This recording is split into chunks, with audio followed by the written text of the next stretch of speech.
Hi, my name is Andrew and I'm the workshop coordinator here at TraumaSim. In this video today, I'll be showing you how to set up and use our torso haemostatic clotting trainer. The torso comes with 3 wounds: a gunshot entry wound to the chest, a stab wound, and a large femoral wound.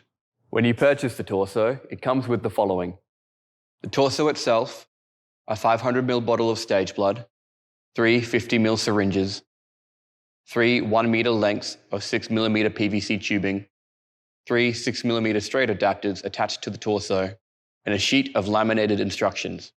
Once you have everything ready, start by diluting your stage blood. We recommend 1 part stage blood to 3 parts water. Avoid running undiluted blood through the trainer as it may clog the internals.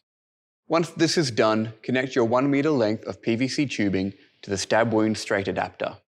Fill your syringe with blood and compress it to simulate blood flow. Once the stab wound has started to bleed, it can be treated accordingly. Release the syringe once you are satisfied the injury has been suitably treated.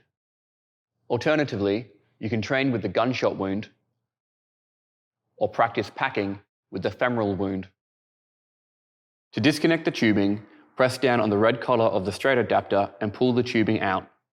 If you use trainer sits unattended for too long, the stage blood can dry and clog the tubing, so be sure to clean it after use.